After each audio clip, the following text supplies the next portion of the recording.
अस्सलामु अलैकुम वरहमतुल्लाहि वबरकातुहू। आपका पहला जो सवाल है वो सवाल है भाई मोहम्मद शारिक साहब का। सवाल कर रहे हैं, अस्सलामु अलैकुम। वालेकुम अस्सलाम वरहमतुल्लाहि वबरकातुहू। क्या मैं बग़ैर उस्ताद के हिफ्ज़ कर सकता हूँ? तो करने में तो कोई परेशानी नहीं है। अगर आप कर सकते हैं, आपको लगता है कि आप कर सकते हैं तो बिल्कुल करें, कोई नाजायज़ तो नहीं है। हाँ, मगर आप उस्ताद के साथ करेंगे, कोई उस्ताद आपका होगा तो यकीनन उसमें आपको फ़ायदा होगा। लेकिन अगर आपको ऐसा लगता है कि आप खुद कर सकते हैं, खुद से याद कर सकते हैं, उसको अच्छे से याद रख सकते हैं, तो आप बग़ैर उस्ताद के भी हिफ्ज़ कर लें, कोई पाबंदी नहीं है। और ऐसा काफ़ी लोगों ने किया भी है। तो कर लें, अल्लाह ताला आपको आसानी फ़रमाए।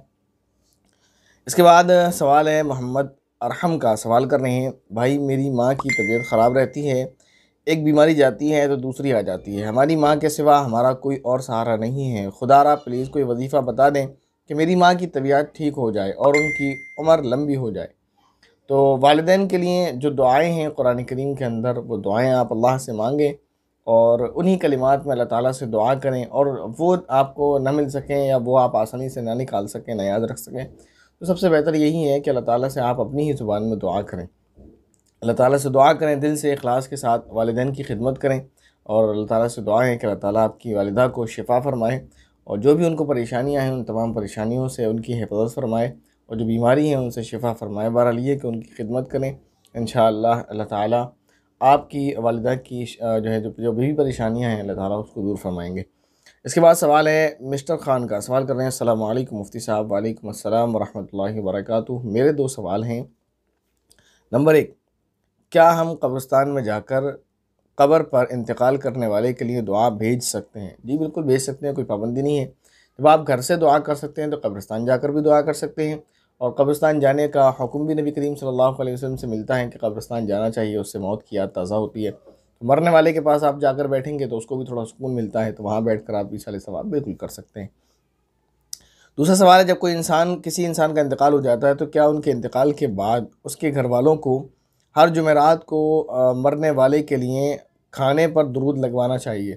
नहीं, ये तरीक़ा सुन्नत नहीं है और ये इस्लामी तरीक़ा नहीं है, लोगों ने ईजाद कर लिया है। आप इसाले सवाब कभी भी करें, रोज़ करें, कोई पाबंदी नहीं है। हर जुमेरात को कर लें, हर इतवार को कर लें, हर फ्राइडे को कर लें, कभी भी कर लें। और उसके लिए खाने पर पढ़ना या किसी को बुलाना, ये सब सारी रस्मी चीज़ें हैं, इनसे बचें। आप किसी गरीब को सदका कर दें उनके नाम का, किसी को कोई खाना खिला दें उनके नाम का, या कुरान करीम पढ़कर उनको बख्श दें, तो आप इस तरीके से कर सकते हैं। इसके बाद भाई सईद अहमद सवाल कर रहे हैं, अस्सलाम वालेकुम भाईजान। वालेकुम अस्सलाम वरहमतुल्लाहि वबरकातुहू। मेरा सवाल ये है कि किसी गैर महरम से सलाम करना या सलाम का जवाब देना कैसा है? देखिए, गैर महरम अगर कोई बूढ़ी औरत है और वो अगर किसी को सलाम करती है तो कर सकती है। इसी तरह अगर कोई मर्द किसी बूढ़ी औरत को सलाम करता है तो वो कर सकता है, वो जवाब दे सकता है। या अगर वो औरत सलाम करे तो वो जवाब दे सकता है। ये मर्द सलाम करे उस बूढ़ी औरत को तो वह जवाब दे सकती है। अलबत्ता जवानों का मामला इससे मुख्तलिफ है। अगर कोई जवान औरत सलाम करती है मर्द को तो उसको जवाब नहीं देना चाहिए, पहल में उसको सलाम नहीं करना चाहिए। हाँ, दिल ही में उसका जवाब दे दे। ऐसे ही अगर कोई मर्द किसी गैर महरम औरत को सलाम करता है तो वो औरत उसको सलाम का जवाब न दे, दिल ही में जवाब दे दे।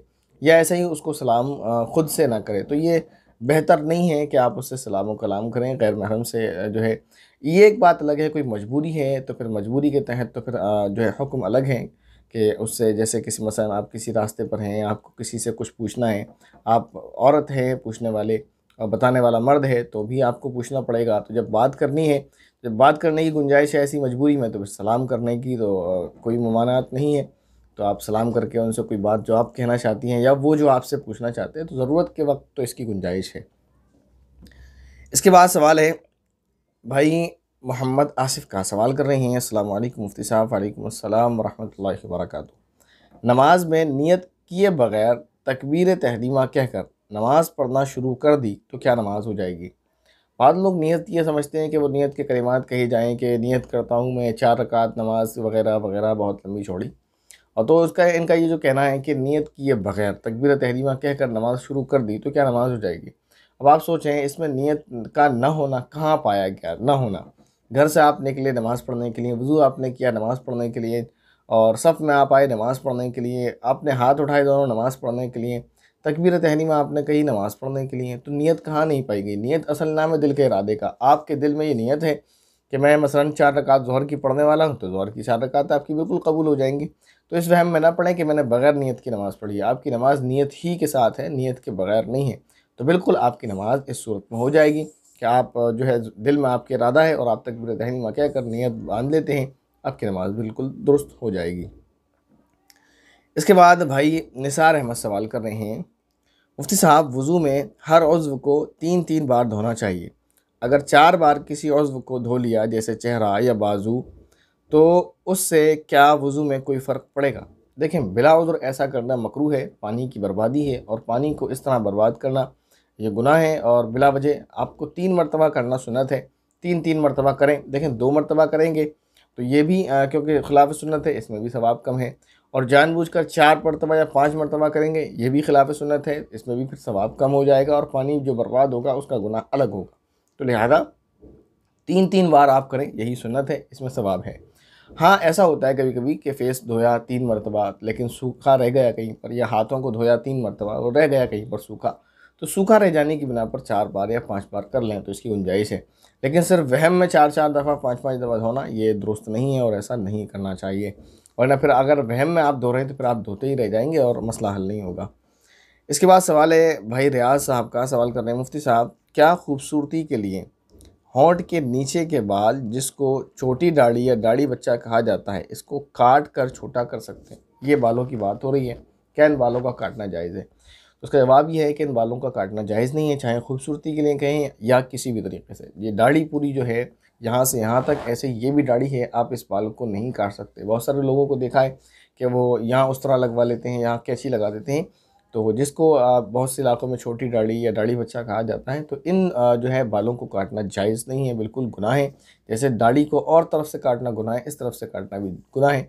ये जो बाल हैं ये दाढ़ी में शामिल हैं, तो लिहाजा इन बालों को हरगिज़ हरगिज़ ना काटा जाए।